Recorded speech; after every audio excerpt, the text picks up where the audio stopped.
Hey yo, that Maestro here, and yep, as you can see, we've gone back to New York. So it's the Vampire the Masquerade Shadows of New York. Now you might be wondering, where's Bloodlines? And why is it, of all the times, it had to appear the sound went off then. Yeah, so, yeah, you might be wondering, what happened to Bloodlines? And is it probably was the first Bloodlines? Yes, but I found out this game is only 5 hours long. So, what I decided is this is going to be potentially roughly 3 to 5 streams long. Is this game? Yeah. So basically, meaning like 3 or 5 nights is going to be this. Yeah.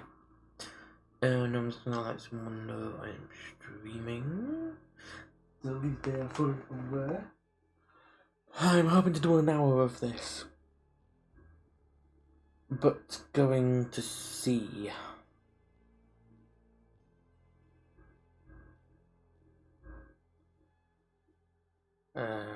We go. There we go.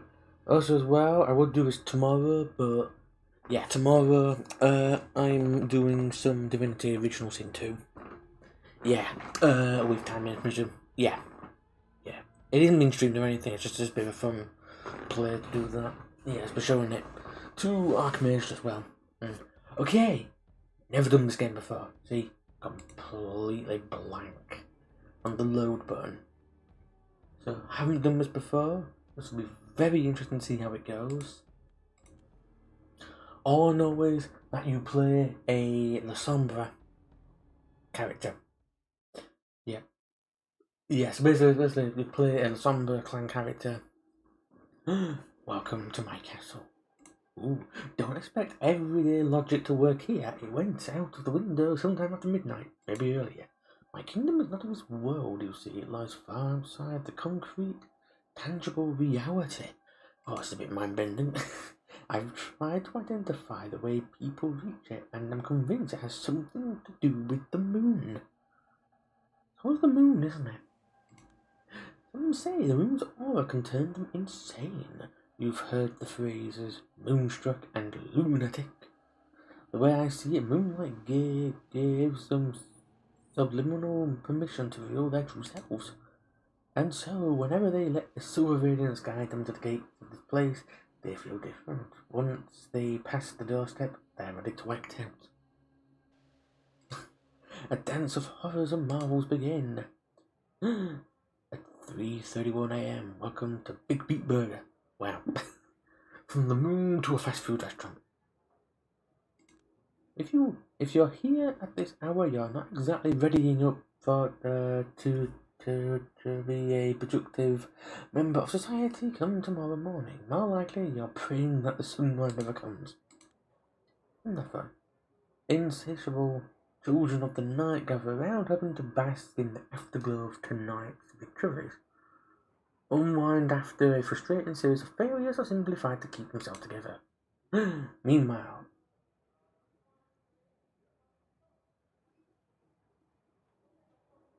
I'm seeing a weekly reviewing. Every interaction they have no idea they are only here for my amusement. To them, I'm just a random girl sitting in the corner. But this is my domain. I've been coming here almost every night for years. I know where to sit, where to look, and where to eavesdrop for maximum amusement. I'm basically a voyeur. And unashamed to admit it, it gives me insight about the human condition I'd never otherwise have gathered, and more importantly, a necessary skill set to make ends meet as a journalist. And while I write on my crappy old laptop, patiently waiting for legions of negative voices in my head to get too tired to offer useless feedback, I keep my senses peeled to pick up stories around. I'm gonna quickly just turn off the Blu-ray player. Yeah, cause once again. There we go. It's turned off now. Poof. Okay. Feedback. I keep my senses peeled to pick up stories around me. Of course, a lot of regular events such as food fights are nothing to write home about, aside from my unfortunate tendency to become collateral damage in someone else's battles. Up to this day, I've had to wash my clothes because of Coke, Diet Coke, hot coffee, apple pie, and some sort of improvised honey mustard bomb.